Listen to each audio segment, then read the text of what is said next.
What's going on, everyone? Welcome back to this edition of our MLB Outlooks for the 2025 season. For this episode, we are going to be talking about the up-and-coming Detroit Tigers. The Detroit Tigers last year finished 86 and 76 in an AL Central division. I don't think a lot of people thought was going to be as decent as it was or as competitive as it was. And they actually won a wildcard series. They swept the Houston Astros, but sadly lost in the ALDS to the Cleveland Guardians in their own division. With the Tigers, the only free agent they really lost was Shelby Miller. This is probably the smallest free agent tracker we'll have in this entire series. So let's just take a look at their lineup and rotation, because I think it can be very underrated with a number of solid pieces that are very underrated in the league today. So taking a look at their projected opening day roster, and this is their projected lineup against righties. Parker Meadows, Riley Green, Gleyber Torres, who they added via free agency from the New York Yankees in December, Kerry Carpenter, Colt Keith, Matt Vierling, Jace Young, Jake Rogers, and Trey Sweeney. Now, when I look at this lineup, there's different pieces that are kind of like sticking out like a sore thumb as being these are the guys that are going to be good on this team and carry it in this entire offense, being Riley Green. Kerry Carpenter, I will say, is one of the most underrated players in baseball. I think he deserves a lot more respect. Gleyber Torres projected a 3-WAR, 112 WRC, a 736 OPS. They have him at a walk percentage of 9.8%, and they like his strikeout percentage going down, 17.8%, one of the best strikeout percentages in this entire lineup, or the best one in this entire lineup. I think Gleyber Torres is a solid bounce back guy to be like, once he's off the Yankees, he's going to start to thrive. I didn't think he was bad on the Yankees, don't get me wrong, but I think he's going to be a way better Detroit Tiger than New York Yankees. So I was going to be curious to see if they keep him long term. I think it was a 1-year deal or 2 years at the top of my head. So it's going to be very interesting to see what the future plan is or surrounding Gleyber Torres. This could also be something for Gleyber Torres just to boost his stock before he hits free agency another time down the road.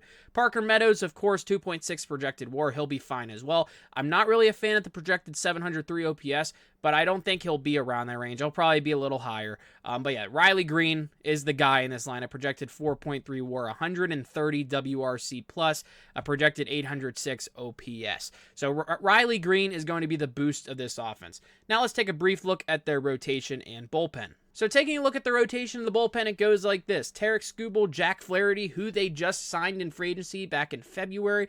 Reese Olson, Casey Mize, and Jackson Jobe, who had a little bit of a major league appearance last year and actually got to pitch in the playoffs.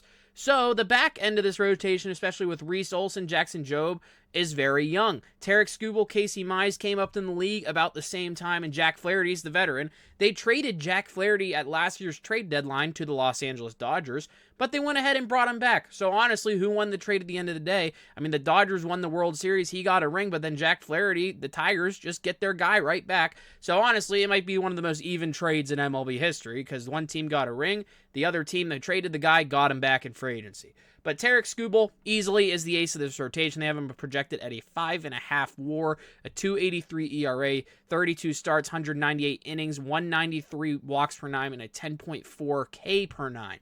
Tarik Skubal is going to be a Cy Young candidate for years to come. Could Tarik Skubal win back-to-back Cy Youngs? It is a definite possibility in that American League. It is a definite possibility just overall for Tarik Skubal to win at least one or two more in his career. Tarik Skubal is also only 28 years old, everyone. He has a lot of career ahead of him. Barring any injuries, hopefully not any, he is projected power ranking-wise the number one pitcher on Fangraphs. Jack Flaherty projected the 10th best pitcher in their power rankings. This is a very solid rotation headlined at the top. Reese Olson, he can be fine as well. 1.9 projected WAR, 3.9 ERA. He's solid. Casey Mize, they have projected at a 1.2 WAR, 4.23. Now let's take a brief look at their bullpen down here. Jason Foley, Bo Briss, Tyler Holton, Tommy Kahnle, Will Vest, Andrew Chafin, non-roster invitee. They brought back John Brebbia and Kenta Maeda, who they signed last year in November of 2023, that is, and he's going to be looking like to be their long reliever. Kenta Maeda, I think, is actually the oldest guy on this team, however, at age 36. So it is a Tigers lineup in rotation that has gotten overall young, and it's been the youth movement in Detroit. And I think this bullpen needs a little bit more. I would like them to maybe go out and get another piece. The highest projection WAR-wise is 0.6, shared by Jason Foley, Tyler Holton, and Will Vest. They're not really projecting a lot of war out of this bullpen. The big guy for saves only is 13. That's going to be Jason Foley. That's their highest projected save percentage or whatever it is. But overall, I mean, it is what it is. I think the starting rotation is going to help this bullpen not have to be out on the field as much as what you would expect them to be.